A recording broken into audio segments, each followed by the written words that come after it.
environmental incubator. We grow green businesses for IBM, one of which, and by far our largest and most successful to date, I think, is water management. For the next hour, we're going to have a PowerPoint-free zone, and after the struggles of the previous speaker with his slides and so on, I guess he'll be grateful for that, and maybe everybody else will too. This panel says it's about IT, but actually it's about elephants. And much specifically, it's about the elephant in the room, which is the fact that you look at any given problem with water management, a very significant part of that problem, and oftentimes the whole of that problem, is about information. You either don't have it, or you have it but it's in the wrong scale, or you have it but it's fragmented, or you have it but you can't analyse it, or you've got too much of it. There's an anecdote that around about 5%, I believe, of all the information that's ever been collected relevant to climate change has ever been processed. Or again, you've avoided all of those problems, but you can't actually visualise it. You've got very bright people scratching their heads looking at printouts going, what's this exactly telling us? So the issues around information are front and centre, and they're front and centre with water management just as they are front and centre with any other initiative around the operation of human systems, around the operation of planetary systems. Whether you're talking about transportation, whether you're talking about energy, whether you're talking about greenhouse gas emissions, whether you're talking for that matter about healthcare, the information becomes more and more critical. Water is no different. The only differences, which were alluded to by Matthew Norden earlier on, is the ability to date of the water sector to be able to afford the information technology that's actually required. And certainly when you hear people in the water sector talk about information technology, the debate tends to fall into one of two camps. There's the camp which tends to comprise a lot of federal and state level scientists and a lot of university researchers where all they talk about is data. And it's kind of like this data exists in this sort of, it's an end unto itself. It kind of reminds you of the cartoon that you may have seen about the guy who's just been to Best Buy and bought himself a new PC. And he's leaving Best Buy, and he's got this thing in a big box under his arm, and he gets to the door and he stops and says, reminds me, I'm going to need some data, do you sell it? There is, by no means, adequate consideration of the uses to which that data is going to be put, how it is actually going to change operational decisions that people are making on the ground, how it's actually going to affect the disposition of water resources, how it's actually going to affect the operation of some piece of water infrastructure, how it's actually going to affect the operation of a wastewater management system. So you've got that side of it. You've then got the other side, which tends to be comprised of a large number of water agency operators, a large number of water engineers, where the concept of information technology is basically a SCADA, and it pains me coming from IBM to say this, Microsoft Office. And that's it. You know, they've got their SCADA system, they have elaborate security regimes built around this SCADA system, whereas you know perfectly well that the water tank up the road, the only piece of security actually protecting that water tank is a padlock on a chain link fence. So the notion of information technology begins and ends with the SCADA system and some office automation tools. And what IBM has been about over the last few years, so far with some considerable measure of success, I'm happy to say, is actually broadening the view. We see ourselves as very much creating the category for information technology and water management, creating the category for things like sensing and sensor networking, creating a category for things like the application of geographical information systems, sophisticated modelling tools, business dashboards, asset management tools, and above all, creating the category for the importance of integrating that stuff so that you can actually make the information flow to where it's needed, so you can actually aggregate that information and understand what the patterns are, what the trends are, and so on. And to that end, I've been kind of banging on, and Laura was kind enough to invite me to come and bang on again about that particular subject. What I hope this panel will at least begin to do is to make people in this room aware that there is rather more to it. I mean, I've kind of caricature, I should say, the situation, but as with every caricature, there is at least a grain of truth in it, I hope. What I'd like to do now is introduce our panel. Just very briefly, they're going to say a few words about themselves in a moment. But what we've tried to do with this panel is combine a bunch of different perspectives. Firstly, we have the large corporate perspective from Carrie Freeman of Intel. We then have the perspective from a major IT vendor, Raj Villame of SAP. We have a VC perspective, Helga Deibel from Emerald Ventures. And we have a regulator perspective from Maggie Theroux of US EPA. And what I'm going to do now is I'm going to hand over to them to just introduce themselves in just a little bit more detail. Carrie, why don't you just say a few words about yourself? Right, thank you, Peter. Is this on? Very good. So I'm Carrie Freeman. I'm a director in our Eco-Technology office. That's one of my previous jobs. And in our Eco-Technology office within Intel, we are looking at how we apply IT to solve major environmental problems. Very similar to the work that is happening from an IBM perspective. And one of the areas that we are looking at is water. We've done quite a bit of work in the energy space already over the past couple of years. And before that, I was in our sustainability group as our sustainability strategist and looking across the board from a corporate perspective and saying, what do we need to be doing with regards to environmental sustainability? And water is one of those topics that is rising to the importance of companies. Trying to understand what is the water risk, how are we managing it, are there more things that we can be doing, are we doing water footprinting exercises, are we being very transparent with those, etc. So I see it from the investor side of things, from a management perspective, as well as how do we get the right information out about what we're doing.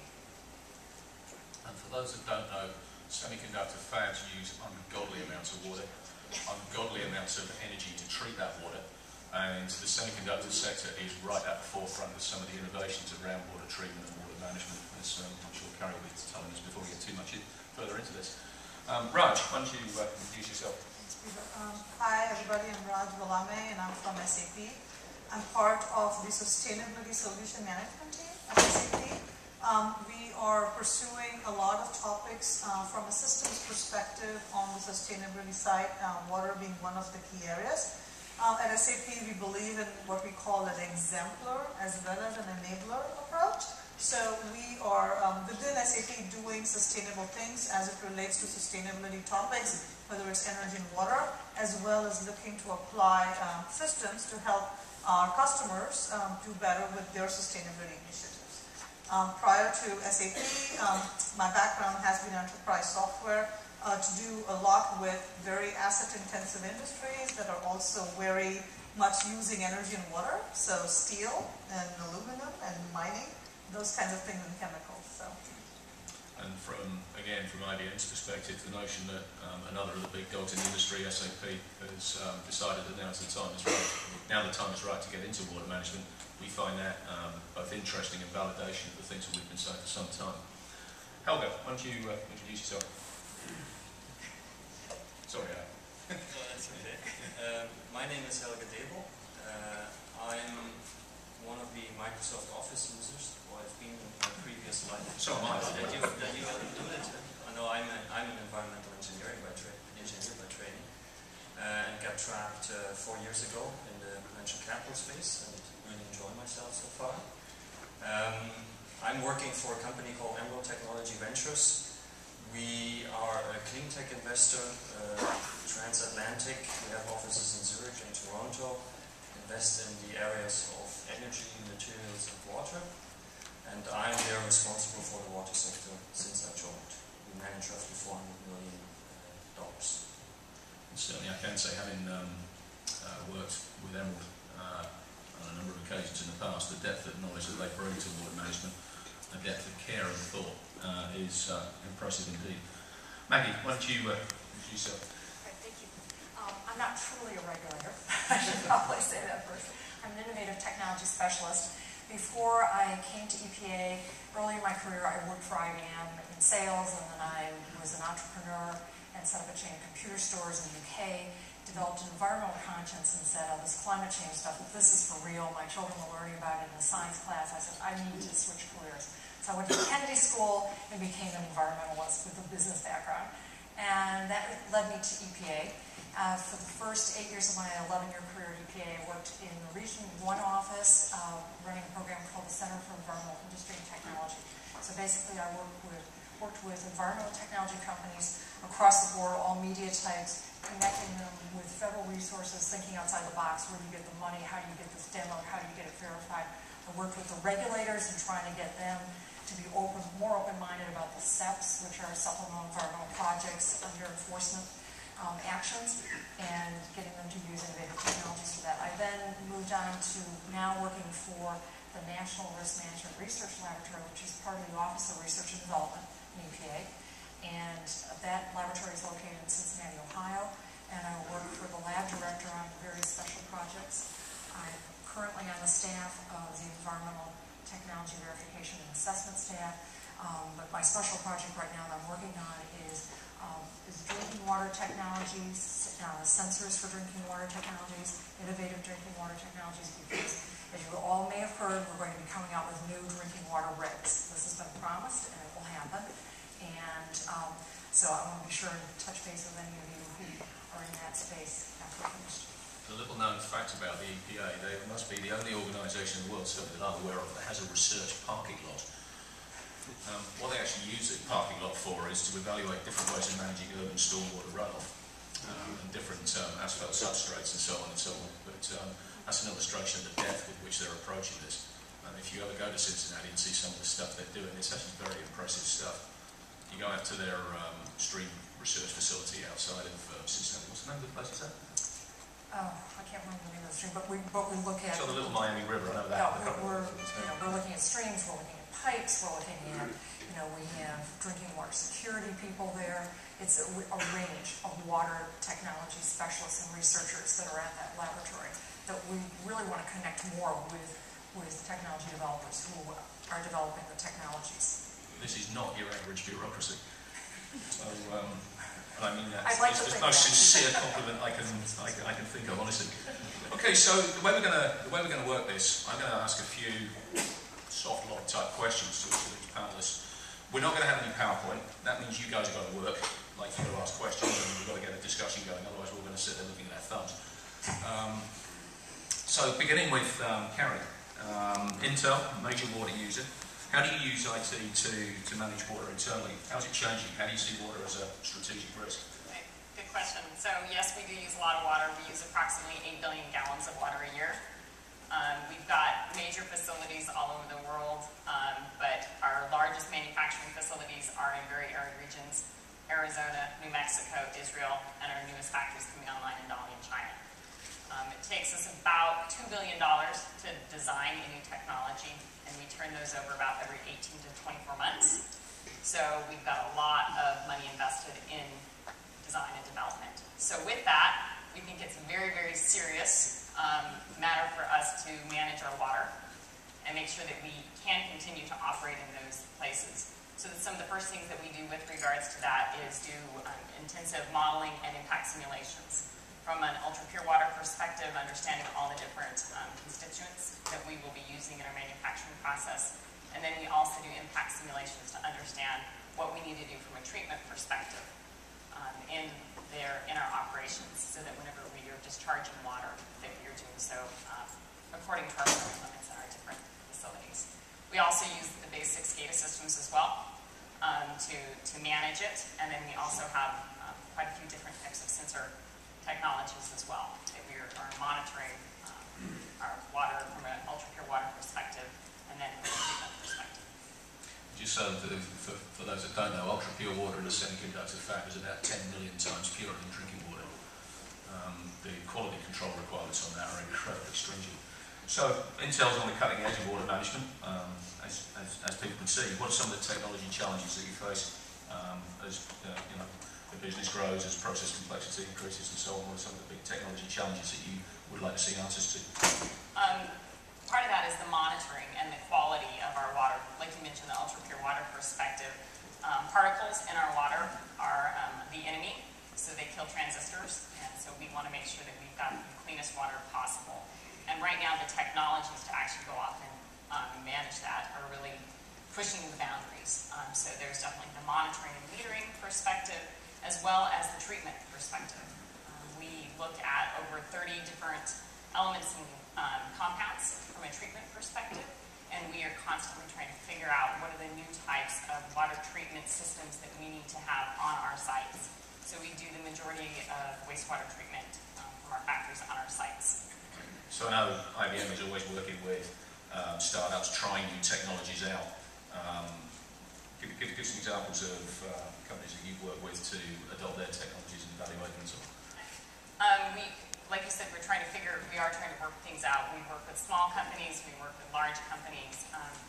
In New Mexico, about 8 years ago, we were looking at almost a doubling of our demand for our ultra-pure water. We knew that that was not acceptable from a permit limit perspective, and so we started working with a small company that's now been acquired by GE, as well as some engineering technology companies out of the Bay Area to design the high-efficiency reverse osmosis system. So that system was actually designed in the New Mexico plant. There's patents that are not Intel's, that are part of a small company now, and that technology is used worldwide. But a lot of the development came out of our manufacturing facility in New Mexico. Okay, so you're applying technology to the water purification side of things. What about applying technology to water efficiency, addressing the issues of scarcity in the first place? Absolutely. So looking at it from a how do you model? And you had mentioned this earlier, but how do you model and then how do you manage these sorts of things? So really understanding what is the data behind all of this. So to be able to use IT to manage that data and look at what are the different impacts, being able to simulate different types of evaporation from our processes. Another one of the things that's really quite interesting is understanding what is the energy required to utilize the water that you are. So looking at what is the energy and water connection. Right. And that manifests itself in, for example, heat exchanging, absolutely, pressure harvesting, and so on. Yeah. Yeah. Okay. And in your view, then, having seen how IT is applied, how do you think that some of those lessons apply beyond just industrial operations? What are some of the lessons that you see that you think might apply more widely, to water agencies, to the public water industry, perhaps? Definitely in the management and the mapping of water. So we know exactly what's happening from a water perspective. We know our water sources, but the rest of the world doesn't necessarily know the status of their water like we do. Right? It's extremely important to us. So understanding what is the status of the water, understanding what the policy implications are for that. Water rights is an example of how IT can be used to just basically understand it. And then there are things around the overall sensing, understanding what the infrastructure looks like, understanding also the moisture content in soil, for example, so getting that data collection and then managing it from an overall, say, for example, water in an irrigation perspective. One of the things that IBM finds from our fabs is the application of things like statistical process control techniques to freshwater management, water mixing, where you've got multiple sources that have to be mixed.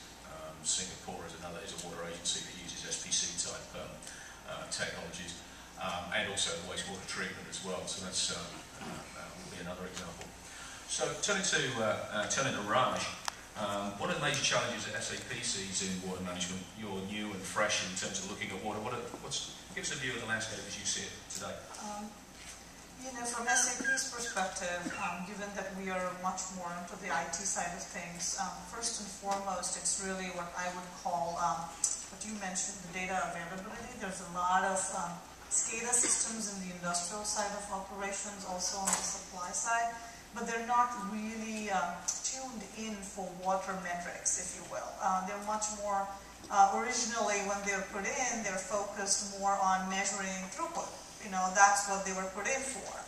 They were not put in to measure energy and water or any of the sustainability parameters that are increasingly getting important, especially as we get into a carbon or energy constrained economy. It was almost free, or it's something that you didn't care about. So number one, you need to tweak them so that they can give you that information, right? So sometimes it involves upgrades. So then you get into the whole cycle of how do you get that information in the first place? Because if I just model it out of an average, it might not really apply. So there's that kind of an issue. The second thing is you mentioned modeling, right? Which is another concern that we see too, which is there's not a lot of standardized frameworks around things like measuring water. We hear the word water footprinting, right? Just like carbon footprinting, but they're two very different beasts. And there's not kind of models that you can put in a program and say, okay, now that I gave you this information from my SCADA system, tell me what my water footprint is going to be. There's a lot of other factors that come in there that are local, not just global, that also matter. So there's that kind of challenge. So that's kind of, I would call that infrastructure or our data problems. We then also see some challenges on the market side. And what we mean by that is there's a lot of kind of interest in the topic, both on the corporation side as well as on the agency side. But there's not a clear path or a lot of clarity on what to do about it. Okay, so there's interest. But so with carbon, they were like, okay, we're going to make a corporate decision to say we're going to drop our carbon footprint by 10% over 5 years, right? Somebody at the top says that, and we go do that. In terms of water, it's very not as clear. So people know they want to reduce it, but they don't know what exactly that means. So there's a little bit of challenge there. And then lastly, there's I would say what I would call it an emerging market problem. What I mean by that is, yes, there is value in it, but how much of a business value is it in it, right? Meaning, if we drop our water by X, how much would we be willing to pay for a system that reduces our water or measures it better, right? So there's a lot of open questions when it comes to how do we really use IT to help with the problem. And then, there's the bottom line that IT at the end of the day is really an enabler to help you make better decisions. The IT system is not going to go out there and turn off the water tap. So it's just going to tell you you're way out of parameter, and you got to go check it, right? So there's that as well. So how do you see the receptiveness of water agencies and water users to this? I mean, what's changed? I mean, I spoke with Andreas Vogel 3 years ago about water management, and SAP's view then was that it'll come, but the time is not right. You now believe the time is right. What's changed? A couple things. Number one, there is a lot more heavy focus on the regulatory side of things these days, right? So first and foremost, companies do care about a lot more about permits, going over permits, and all of that regulatory environment. So there's that it's been there, but there's more of it, right? The second thing is there's a lot of pressure that I call supply pressure, meaning the financial community, for example, is very much looking at the risk of water. There are reports out now about can companies disclose their water risk as part of their annual reports. Well, if you want to have any kind of justifiable number or paragraph in that report, you better have some data supporting that behind that, right? We hope. So that makes it go from the next level from, we're not just caring about the quality of water and being in our permits, but takes it more to the board, right? Meaning now it's an issue that we care about at the corporate level, not just the operations level. So that's second. The third one definitely is the whole, what I would call consumer awareness about it. I mean, there's a lot of case studies that you find where certain companies are not able to sell their products or erode their brand value based on what they do with water, right? So there is a lot of that coming in as well. And then, of course, the last link to sustainability in terms of how water also impacts climate change and all of those kinds of perspectives. So there is much more factors than probably 3 years ago, where it tended to be much more regulatory. So what kind of solutions are you looking to create? What do you believe the market needs? We're definitely, at the start or beginning of the journey. So first off, I have to say that we don't have, something that says, here's the solution, let's go buy it, and it's a one-size-fits-all, okay? But we're definitely looking at solutions, both, and I think from our perspective, we look at it in two camps, where you would look at kind of the users or consumers of water on one side, and then the suppliers on the other side, because they deal with two very different types of issues, or even if they have common issues. On the common side, we talked about the regulatory aspects. We do have solutions already in the market that take care of that regulatory aspects, be it permits or quality. We are looking at enhancing some of those so that we can actually talk more to the SCADA systems that you mentioned, so that it doesn't end up being just a disparate spreadsheet, right? It's also tied into your financials, it's also tied into your maintenance activities, and so you can actually pull it all together. So those types of things. Water efficiency or analysis of the data once you have it. That's another aspect of the solutions that we're looking at. And then on the supply side, also looking at infrastructure issues. And it's interesting because based on where you are in the world, you have different infrastructure issues. If you look for a country like India and China, you're actually looking to how are you going to handle the rapid requirement, right, for all these people and companies and industries needing water. And then you look at countries like the United States, where you're really looking to replace what I would call aging infrastructure or upgrade aging infrastructure, right? So that's a very different problem. So we do have solutions for asset management that we could extend, that we're looking to extend in the water area as well. So very briefly, I mean, you've been in the carbon management business, greenhouse gas reduction business for some time, helping companies reduce their greenhouse gas reductions. How similar is water and water management and greenhouse gas reduction? So it's got some similarities in that, number one, they both fall typically under the corporate sustainability bucket within companies, right? So people will say, oh, let's reduce our carbon, let's reduce our water consumption, right? So in that regards, they are very similar. People also see kind of financial benefits associated with dropping both carbon and water, right? So again, in that sense, they are similar. And like I said, some of the footprinting work has some commonalities in that you need to have the data at the asset level or bottommost level to measure it, right?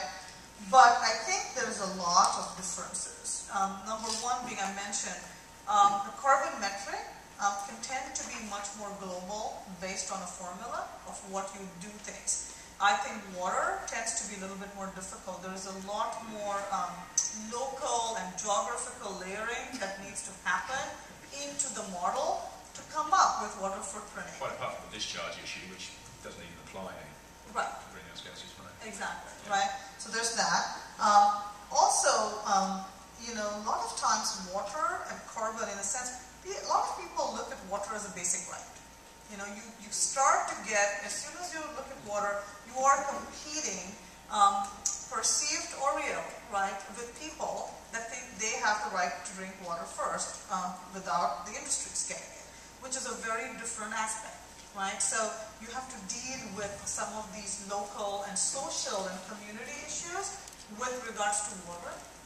Then as carbon, which tends to be kind of everything converts into a carbon metric, but it's not, you know, people don't say, oh, how much carbon dioxide did I take in today, right? But versus water, I do need to drink, you know, an X amount of water.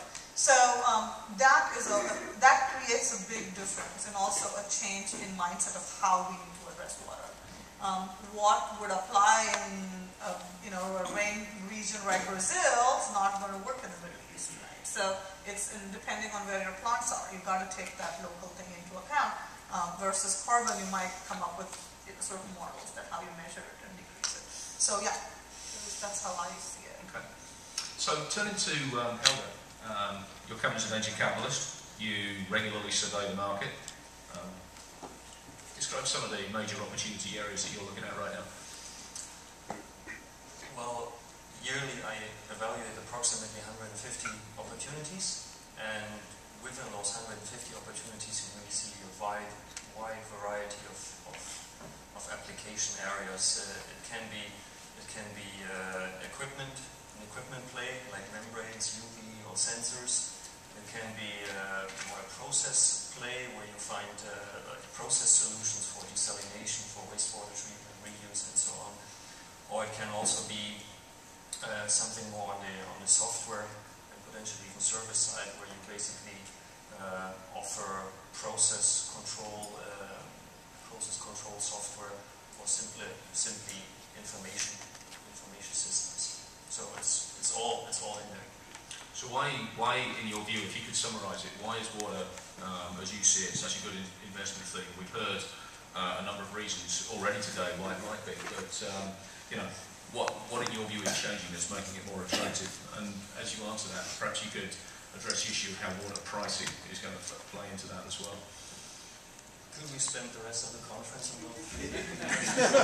they're really big, but I try to answer them. The first one, why is it such an attractive area? I think there is an intrinsic strong driver, or three intrinsic strong drivers are there. One is that in many areas of that world, the demand for water is going up.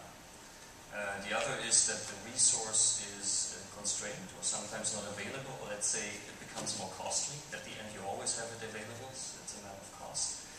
And the last one, which maybe is not so obvious, but it's also that the emission regulation is getting more stringent. So everything that we do with water obviously creates byproducts. It could be carbon dioxide, it could be another waste stream, and the regulation on those wastes created is getting more stringent. So all those drivers I see as very attractive in terms of creating an investment space. Now, the other question, what is changing? I mean, I think it has already been mentioned. One thing that is very important, you see that corporates included in their corporate presentation, in the corporate assessment, their vulnerability towards the water footprint in their supply chain. I think that's a big driver that also is getting now into the ag sector, very important. And another thing that you observe is that big corporations that actually need to take on those new technologies, they basically accelerate the way they adopt those technologies today. Just an example, I talked to people from Suez, the membrane product manager, and he told me that in the past they basically bought a set of membranes, tried it out for 5 to 7 years, the lifetime in one single application, and then decided whether they go for that on a wide scale for all the applications. So now they finally have an accelerated lifetime testing facility that obviously does that in half a year now. So those things are happening. It's not happening overnight, but it is happening. So that's one change. And with regard to water pricing, I mean, most of the investments that are attractive to us are not dependent on water pricing. I mean, you have to, with the water services that are provided, there are costs associated to them, and if you offer something that lowers those costs, you already have a good game to play. But obviously, if those prices do increase, intrinsically the value that you provide with those technologies increases as well. So, right. Certainly one of the things, just to add to that from IBM's point of view, water oftentimes is not priced directly in terms of how it comes out of the tap, but a lot of the things that are associated with water are absolutely priced, and that would include energy, that would include water rights, that would include risk, that would include disposal of byproducts from water processing and so on. So one way or another, the price of water is going up. It just isn't going up necessarily if you just look at the price of the stuff that comes out of the faucet. It's the things that are around water that is going up. And in actual fact, the price of water itself, I believe I'm right in saying, is actually now increasing faster than the price of energy in many countries in the world. And I believe parts of the US that's also true as well. So from that point of view. Yeah, so focusing specifically on the information technology aspect of this thing, what are some of the IT opportunities that you see in water? Well, let me start with the two investments that we did in that space. One is a company called Aquaspy. Right. That's about smart irrigation monitoring. I mean, you all know that agriculture is a space that is really the space where you should actually save water, where there's a large potential to save water. It's not so much the case on the municipal side, let's say, but it's more differentiated there. There you really have to look at local circumstances, and that's actually where I would like to bring some action in the panel. I would slightly disagree that it's always about saving water in municipal infrastructure. Sometimes that can be very counterproductive. But on the ag side, it's clear that there is a potential and a need to save water. And Aquaspy actually offers a soil moisture probe, then data transmission technology, and then a software platform that transforms that data into knowledge. And then it's also about handling that data, creating a meta platform that you can then use to benchmark one farmer to the other. I mean, it's a very valuable approach. It has a very nice payback, but honestly speaking, it has mostly that payback on the yield improvement of the output for the farmer. It's not so much the water savings, because water is too cheap. But anyhow, in most of the places, too cheap. But anyhow, with that yield improvement, because you basically train the roots, you have a big impact. So that's one investment that we believe in. And another one is a pressure pipe inspection company. It's a company out of Mississauga, Toronto. And how I would characterize them best is I think they play a significant part in providing a solution to our aging infrastructure. So they basically have a platform of technologies with which they go into the pipes and evaluate the condition of those mostly large diameter pipes. And then with that information, they obviously have to transmit it to their offices and have to spend a large amount of time in analyzing that data, and then also deriving the relevant information. And then other people take it, put it into a risk model, and then municipal decision makers can actually decide whether they should replace or rehabilitate the pipe. As we all know, the infrastructure rehabilitation needs, if you see the EPA figures, are so huge that actually nobody can bear those costs. So you need to bring in more intelligence into the decision what actually to do with this. So this is what PPIC does. And what we see next to that is obviously many sensor opportunities and also other, let's say, utility software to basically optimize the operational activities of the utility and so on. By the way, the PPIC CEO is here, Brian McGallis. Maybe you can quickly raise your hand. So if you want to have a more detailed understanding of what they do, it's interesting to talk to me. Very good, thank you. And turning to Maggie, I know EPA, especially your Cincinnati Research Labs, is thinking very, very hard indeed about the role of information technology in water management. What sort of role do you see for IT in water management in the future? Well, I should first of all say that EPA is ever trying to get cleaner, healthier water for us to drink, while reducing the energy costs and making it affordable to small communities. And that's something that we're thinking about all the time. And the drinking water obviously needs to be of the highest quality, therefore the timeliness and the accessibility of drinking water data is absolutely critical.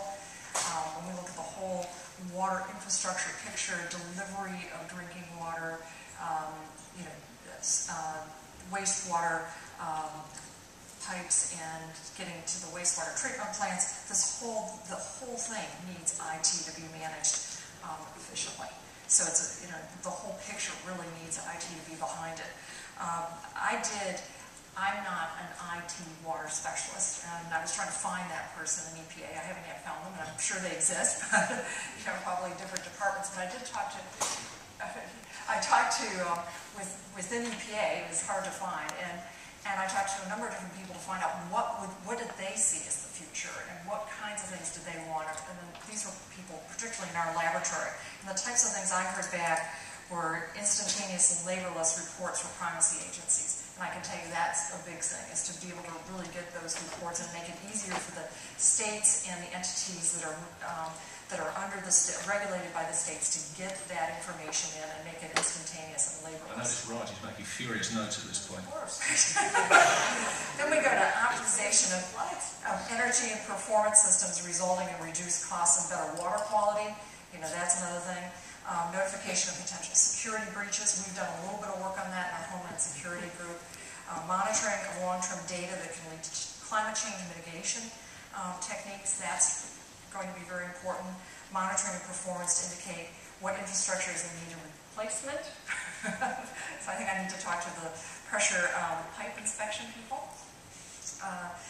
Real-time watershed monitoring to understand where we can use adaptive management. And that's really understanding what's the water quality what's the quality of the water flowing into the watershed, flowing out of the watershed, keeping in mind the quality relative to the uses of the water, and also monitoring the interaction between surface and groundwater to reveal major fluxes that are happening. And those types of things are really important. Knowing management of surface water, knowing where runoff issues are happening and how to manage those.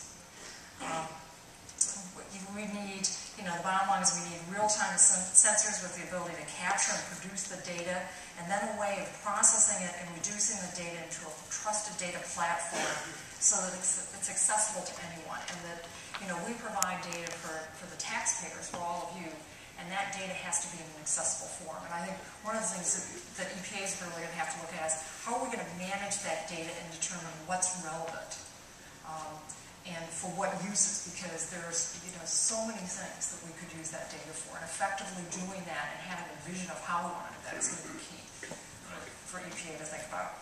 I mean, focusing specifically on the security side as well, I mean, one of the dirty little secrets of the sensor industry is that most sensors have no form of data security on whatsoever. Do you see that as an issue going forward, and what sort of things is EPA likely to be doing about that, maybe? Well, after 9/11, we set up an office within the Office of Research and Development, and that's the National Homeland Security Research Center. And they have 3 divisions, and this is under the Office of Research and Development. And there's the Contamination and Consequence Management Division, the Water Infrastructure Protection Division, and the Threat and Consequence Assessment Division.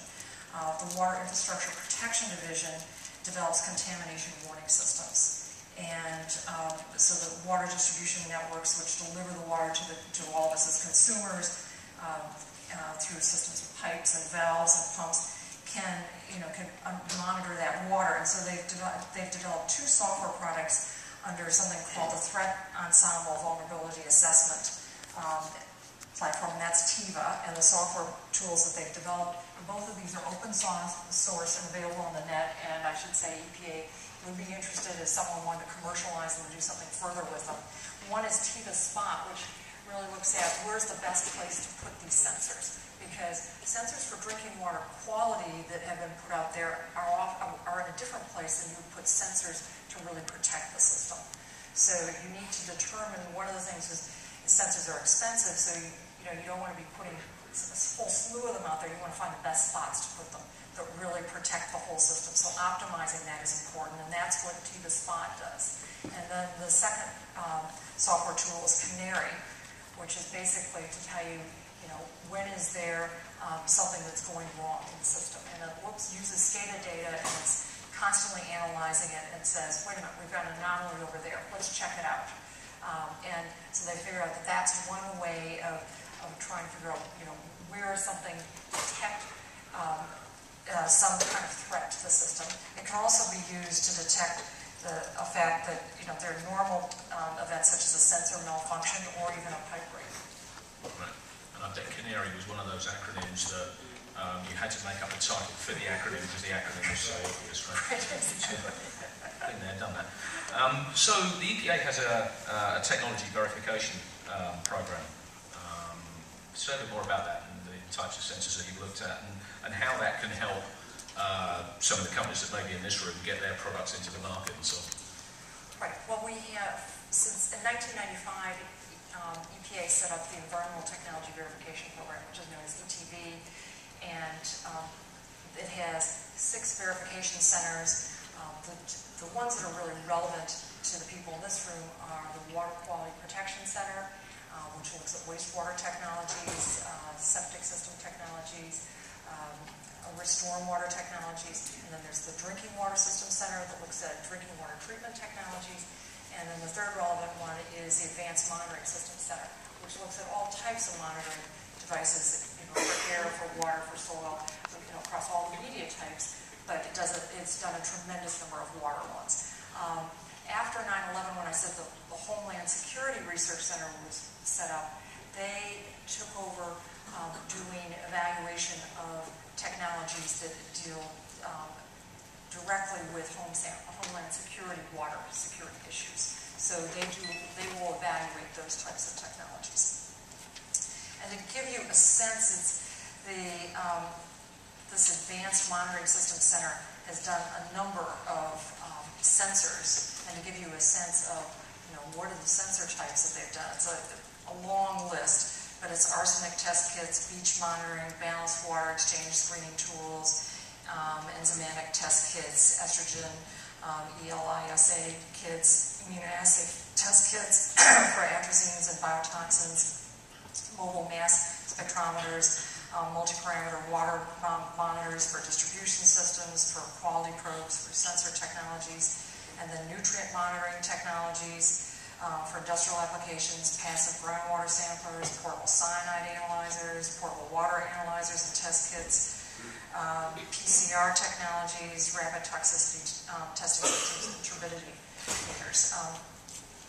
Right now, they're doing a very interesting verification involving nitrate sensors, where they have nitrate sensors down in a well in a ground where they're monitoring the groundwater, and it's placed 100 feet down in a well, and then it's transmitting information back up to a box that's going into where it's collecting the information and then downloading it by cell phone, and it's actually analyzing the information and what's happened with that water that's coming from the agricultural runoff. This is, one of the things that, when I say that ETD verifies these sensors, what they're doing is verifying the accuracy of the sensors and the repeatability of the sensors. So where it's transmitting data, they're not, verifying how well it transmits the data. That's not part of it, but it's the accuracy and the repeatability. And there's a whole verification process that is done in each of these centers, which I can go into. The significance is that EPA specifies the procedures that you shall use to assess the particular dimension of water quality in question. And if you then have your technology written into and become one of the acceptable technologies to use for those procedures, effectively, if you're a small startup company with that technology, that's pretty close to a home run. And that's the significance of it. So, you've heard four very different perspectives coming from very different angles, so very interesting convergence kind of points, though. Particularly around risk and the fact that this is a corporate risk, and a number of people are starting to look at that. In particular around the fact that there are a number of different technologies out there that are starting to look for a home, and that many of the, certainly from IBM's perspective, I can bear this out, there's a lot more technology out there than is effectively being used in the water sector right now, and the issue is to find it a home. There are areas where invention is still needed, but actually a lot more of it is about actually taking the technologies that are out there and actually getting those effectively leveraged. So the number of things that have come out from what's been said. Let me throw it over to the floor. What kind of questions do people have? Yeah, Mike.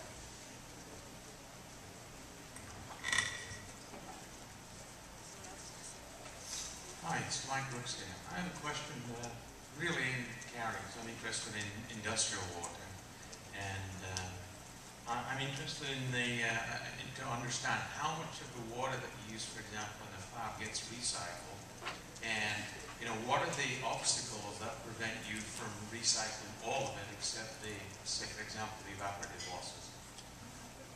So we recycle, we reclaim, let me put it that way. We reclaim about 1.1 billion gallons.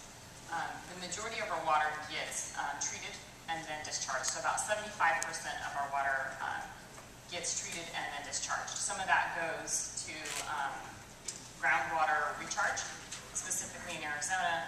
In Israel, we treat it and then it gets used for agricultural irrigation perspectives. And then the other goes to primarily surface water. So what you're asking, what would it take to do basically a closed loop system? And part of that is the technologies themselves, and part of it is the water pricing.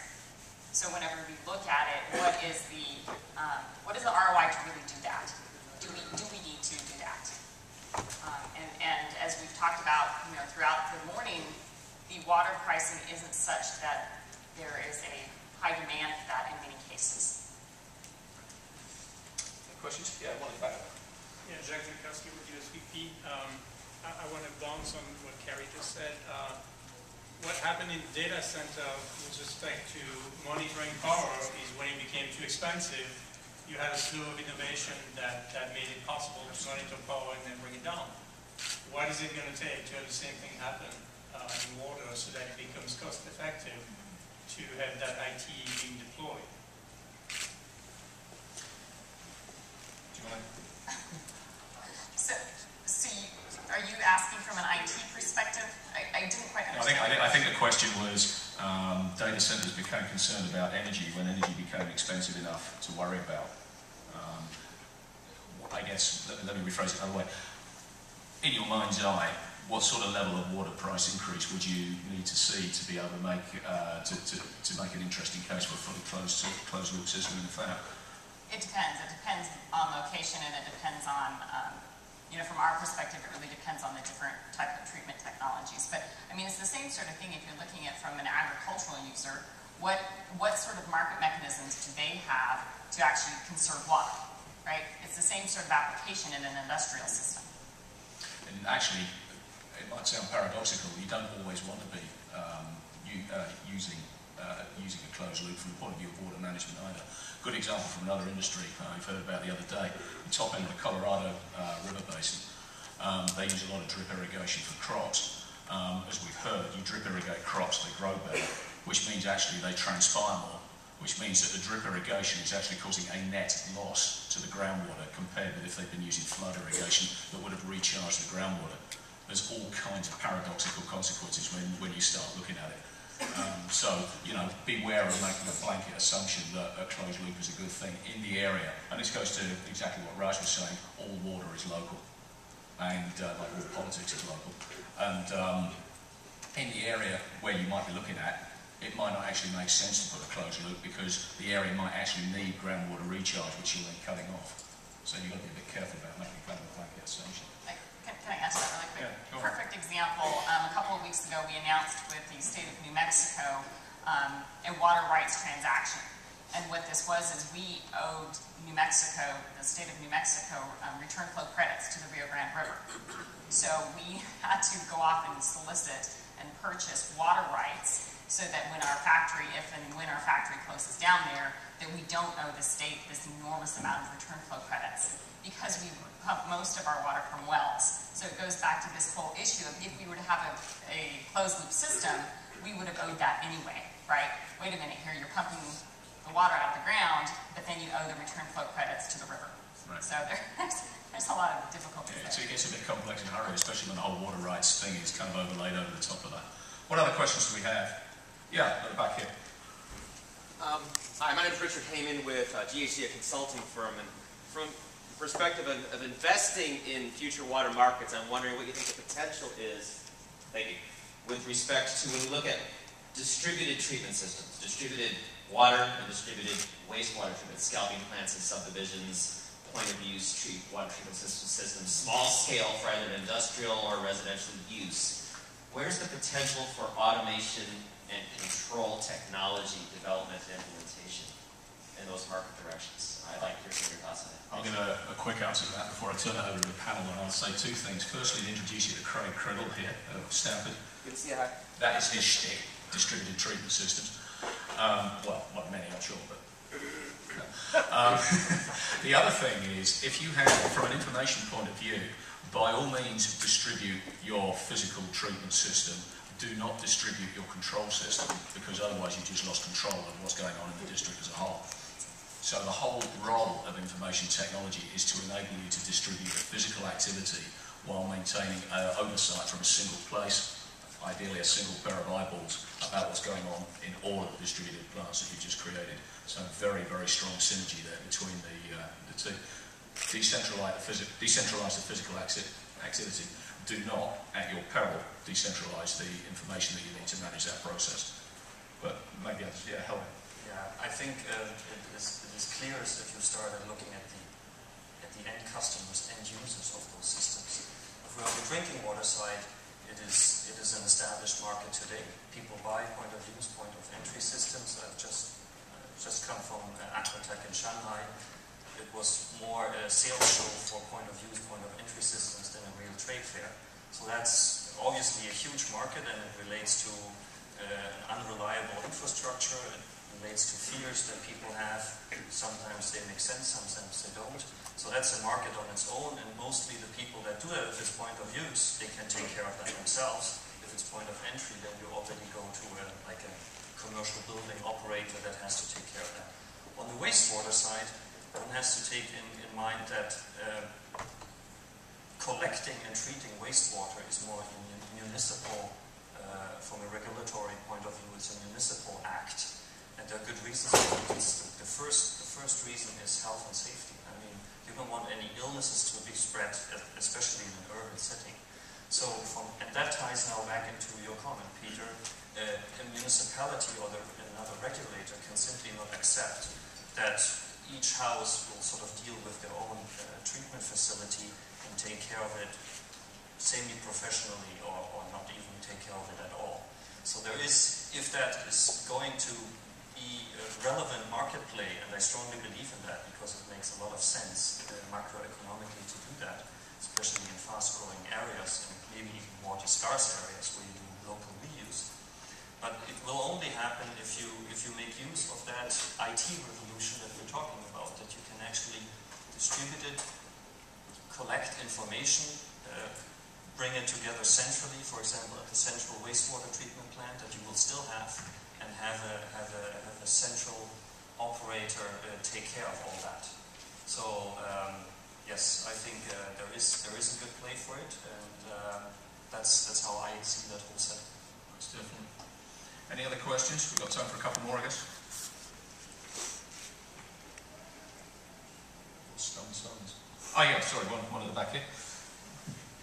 Hi, my name is Mo Varga. I'm with Silicon Valley Nano Ventures Consulting Group. Just wondering what the sweet spot is for IBM in terms of a partnership. I mean, start-up, early-stage companies, not the big companies. And what do you have a list? Are you looking for it, or what do you use the screen? Yes. Any other questions? We'll talk afterwards, for sure. Okay, great, thanks. Sorry, I thought I saw something. Okay, we're pretty much out of time. Let's stop there, and let's have a hand for our front.